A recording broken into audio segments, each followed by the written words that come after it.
Well, Sabbath greetings, everyone. Hope you've had a great week.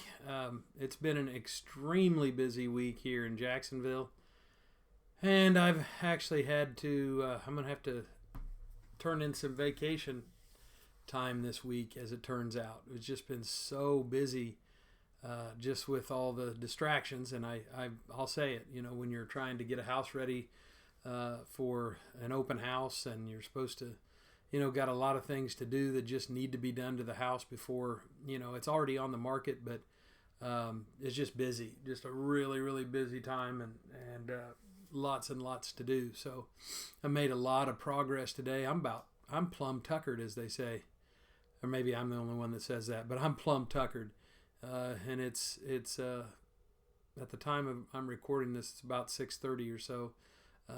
I've been, ever since I stopped going at sunset there, about 10 after 6. Now I'm really tired. Once you start resting, it's like, okay, now I can rest, and going to get a very early night to bed tonight, that's for sure. I'm looking forward to it. I really don't even know what I'm going to do tomorrow, to be honest. I'm scheduled to be in Russellville in the morning and Little Rock in the afternoon. I'm still going to try to meet that. I'm going to meet that schedule. I hope. You'll find out tomorrow there in Russellville, but certainly plan on the regularly scheduled 10 a.m. time in Russellville. Don't forget, Russellville is 10 a.m. and then 2 o'clock in Little Rock in the afternoon. So again, I hope it's been a good week for you. My wife and me, and Mac too. He's been really busy just trying to help out and get things done, and we did accomplish a great deal this week. On top of, I have to finish planning for my trip. I'm leaving on Sunday morning, pretty early on Sunday morning, for South Padre Island. I'm going to be there for a few days, trying to get the bulk of the planning done while I'm there. Checking out the facility after all the remodeling and all that kind of stuff, and just make a game plan for the feast. I was very happy to have someone who volunteered from another area, a guy that I know very well, from the Kansas City area, that has volunteered to come and help us serve. He's going to be running the sound and streaming for us. He's done it the last 4 years in a row, and he's done this kind of thing for years and years and years. So I know that he's got a lot of experience, and we're going to benefit greatly from having him there. So that's been a wonderful blessing, and he's going to be able to meet us there. He's actually traveling as well, meeting us there on Monday morning there at the facility, so we can begin laying out the room and get a plan for sound and video and streaming, all that kind of thing. So I'm looking forward to that very much. My wife, unfortunately, she was planning on going with me, but in all the flurry of activity and our realtor planning an open house for Sunday, we've just got too many things going on here for both of us to be gone at the same time. So she's going to stay home, and I need to go and get some planning done. So I was hoping she could go with me, but that's okay. I'll only be gone for a few days, and she'll be here and able to help out the realtor and do finish up some of the things that need to be done to the house before it sells. And so we're certainly prayerful. If you've ever sold a home, wow, is it a lot of work? And it can get just a little bit hectic, and it can get a little bit stressful, but we're not stressing about it. This is all in God's hands, and if this is His will, then we do feel very strongly that it'll sell very quickly, and we're certainly praying to that end, and we'll see what God has in mind to facilitate this upcoming move. But everyone knows we don't want to. I have to really fight it, and we all have to fight it at times. But especially when it'll slow down a little bit once we get everything done. But I don't want to be too distracted to really be preparing for Passover. We are not that far away. Well, I got the World Ahead update, and that's one of the first things he brings up. We're only 5 weeks away. We're 5 weeks away from Passover, so we're getting really, really close.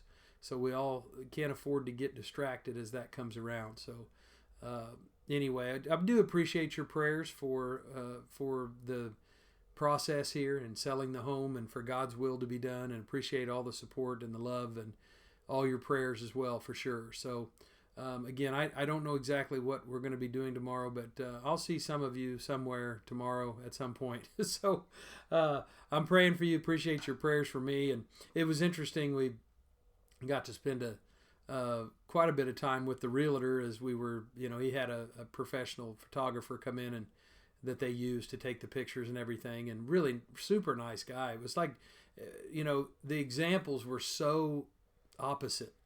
The photographer that came in, he was just so down to earth and so very humble and just a pleasure to work with. And he was just complimenting our home and just a wonderful person, just really knew how to have a conversation. And then there's my realtor. And, I appreciate him. I appreciate the fact that he's a go-getter. He's what we might call an A-type personality. And you kind of need that when you're trying to sell your house. You need somebody that's going to work really hard.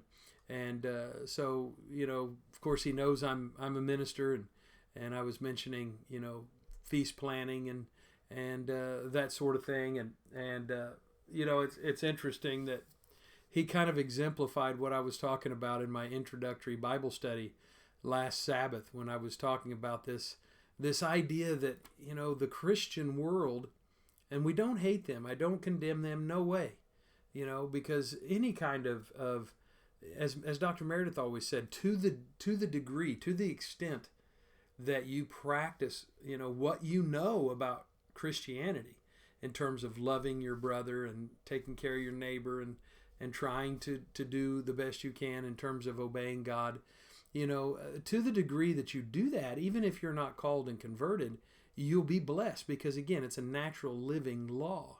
So I don't condemn these people. It's just, again, it sort of reminds me of the idea that the scripture says that they're drunk. There's drunkenness. And today it's not so much drunkenness. What's the busiest place you ever drive by? Cannabis dispensary. Those places are hopping now. You have to be careful. There's so many cars coming and going. So we've got a drug epidemic going on in this country. And yes, marijuana is a drug. We do not smoke weed. It messes up your mind. It lets in things you do not want to have in your brain. But that's kind of what Christianity is. It's like a drug. And so their variety of it is just something that, if you're not very careful, wow, there's no wonder why people are leaving organized religion. I mean, this guy, it's amazing. I want to read from Matthew 6 because I've been kind of focusing on these scriptures lately in my study. What Jesus says here in Matthew 6, take heed that you do not do your charitable deeds before men to be seen by them. Otherwise, you have no reward from your Father in heaven. This particular gentleman is just, he's very quick to talk about all his mission work that he does. And he takes a mission trip every year, and he was going to be a missionary, and he lived somewhere for 2 years and just did that kind of work. And that's all fine. But it was more in this tone of, I just want to give you my spiritual resume. We all have a spiritual resume, but we shouldn't be repeating it, and we shouldn't be, giving it every time we turn around. That's what this guy was doing. He had a great spiritual resume, if you will. But, as Jesus said, you don't have to do that. Don't do that, he says, actually. Don't do that. Therefore, when you do a charitable deed, do not sound a trumpet before you, as the hypocrites do in the synagogues and in the streets, that they may have glory from men. Assuredly, I say to you, they have their reward. I don't know if this just came from a place of insecurity or what, but, blowing a trumpet, it's so common with these people that that go out and they serve at the pantries and they serve on the food lines and all that, and there's absolutely nothing wrong with that. That's a wonderful thing to do because somebody's got to do it, and sometimes it's good to go out and get that kind of experience and really see and be humbled by that experience if that's the approach you have. But some people do it so that they can trumpet it to other people so they can be seen by men. Surely I say to you, they have their reward. Yeah, they may have people giving them awards. They may have people saying, "Oh, this person's so giving. We're giving them we're going to name this soup kitchen after him, or we're going to name this library after him, or this whatever, something named after them because of all their good deeds." And that's in this life that may be their reward. if they don't have a right attitude in serving. But when you do a charitable deed, do not let your left hand know what your right hand is doing. Again, it's on the same body. It's a spiritual, it's a mental thing. I went to the expositor's commentary and I wanted to see what the expositor said for these verses. It says, and it includes here verse 4, that your charitable deed may be seen in secret, and your Father who sees in secret will himself reward you openly. The way to avoid hypocrisy is not to cease giving, but to do so with such secrecy that we scarcely know what we have given. Personally, see, left hand and right hand, it's on the same body, same mind driving each one. The left hand shouldn't even know what the right hand's doing. You know, we should scarcely even know how much we've given because we're not keeping track. It's not something we're concerned with. We're not doing it for that reason. Jesus' disciples must themselves be so given to God that their giving is prompted by obeying God and having compassion on men. Then their Father, who sees what's done in secret, will reward them. So, you know, that's the whole point of what Jesus is trying to show here is, you know, yes, he does expect us to do good things, do charitable deeds, check in on people, visit people, you know, feed people. Maybe if they're sick or they've been an extended period of sickness or something, bring them a meal. But nobody else needs to know about it. Nobody needs to know about it. It's not there. It's not for us to go out and post it publicly or let everybody know just how much serving we're doing and all that. It just doesn't need to happen. Jesus said that as a Christian, we are not to do that. That's just not the purpose of it. It has to be from a place and a motivation of actual compassion, not just, you know, to look good for other people. So we do have to be aware of that and certainly be careful about that. And I'm not saying that we have a lot of people doing that, but we don't want to come off like, you know, my realtor and so many others that maybe you've spent time with, that they leave this kind of bad taste in your mouth because you feel like, yeah, they're sincere, they have a lot of talent, a lot of ability, wonderful people, really, really serving. You know, they put a lot of us to shame in that sense.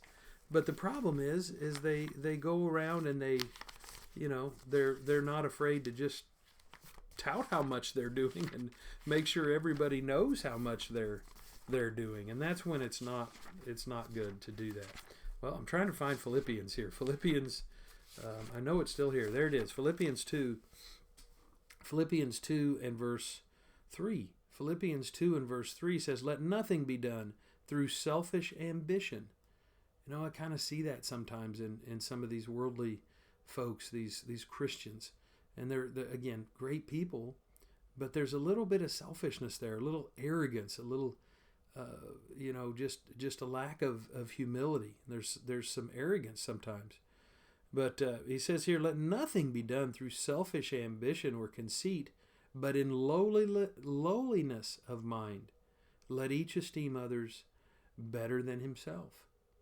So it's an approach, it's an attitude, it's a caution when it comes to serving, and the way that we do it is extremely important. Colossians 2, he's going on, the context here that Paul is talking, do not touch, do not taste, do not handle. A lot of these man-made doctrines, a lot of these man-made do's and don'ts, all that kind of stuff. He says in verse 23, "These things indeed have an appearance of wisdom in self-imposed religion." You see, it's self-imposed religion. It's kind of coming up with your own way of doing things, your own kind of righteousness, your own kind of religion.